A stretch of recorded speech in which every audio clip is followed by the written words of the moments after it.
PSL খেলতে ইতোমধ্যেই দেশ ছেড়েছেন 4 টাইগার ক্রিকেটার মুস্তাফিজুর রহমান, শরীফুল ইসলাম, পারভেজ হোসেন ইমন আর নাহিদ রানা।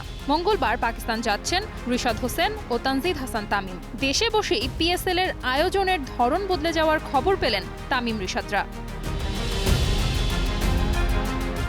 আসছে ২৬ মার্চ পিএসএল একাদশ আসরের শুরু, ৩ মে ফাইনাল। পাকিস্তানের ৬ ভেন্যুতে ৮ দল নিয়ে ৩৯ দিনে হওয়ার কথা ছিল ৪৪টা ম্যাচ।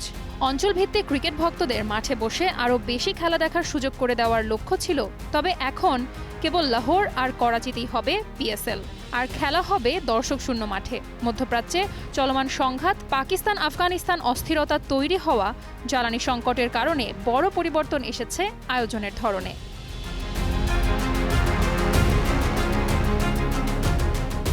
উদ্বোধনী অনুষ্ঠানও বাতিল করা হয়েছে। পাকিস্তান ক্রিকেট বোর্ড জানিয়েছে, নিরাপত্তা ও জ্বালানি সাশ্রয়ের বিষয়টি বিবেচনা করেই এই সিদ্ধান্ত নেওয়া হয়েছে। প্রথম ধাপের ম্যাচগুলো হবে লাহোরে, এরপর করাচিতে অনুষ্ঠিত হবে দ্বিতীয় পর্ব। শেষ দিকে আবার লাহোরেই ফিরবে টুর্নামেন্ট। ফাইনাল ম্যাচটি অনুষ্ঠিত হবে লাহোরের গদ্দাফি স্টেডিয়ামে। উদ্বোধনী ম্যাচেই মুখোমুখি হবে লাহোর কালান্দার্স আর হায়দ্রাবাদ কিংসম্যান।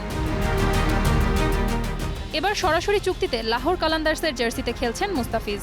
নিলামে দল পেয়েছেন রিশাদ, নাহিদ রানা আর পারভেজ ইমন। পরে পিএসএল এ খেলার ডাক পেয়েছে পেসার শরীফুল আর ওপেনার তানজিদ তামিম। নাহিদ, শরীফুল আর তামিম তিনজনকে দলে নিয়েছে পেশওয়ার জলমি। লাহোর কালান্দার্সে মুস্তাফিজের টিমমেট পারভেজ ইমন। রাওয়ালপিন্ডির হয়ে মাঠে নামবেন রিশাদ হোসেন। এই ৬ ক্রিকেটারকে ১২ এপ্রিল পর্যন্ত এনওসি দিয়েছে বাংলাদেশ ক্রিকেট বোর্ড। এরপরই দেশে ফিরতে হবে তাদের, কারণ এপ্রিলের দ্বিতীয় সপ্তাহে বাংলাদেশ সফরে আসছে নিউজিল্যান্ড। ৩ ওয়ানডে আর ৩টি টি-20 সিরিজ খেলবে ২ দল। প্রথমবারের মতো বড় পরিসরে আয়োজনের পরিকল্পনা থাকলেও বাস্তবতা বদলে দিয়েছে চিত্র। তবে সব প্রতিকূলতা সত্ত্বেও নির্ধারিত সূচি অনুযায়ী মাঠে গড়াচ্ছে পিএসএল, যেখানে নজর থাকবে বাংলাদেশের ৬ ক্রিকেটারের পারফরম্যান্সের দিকেও।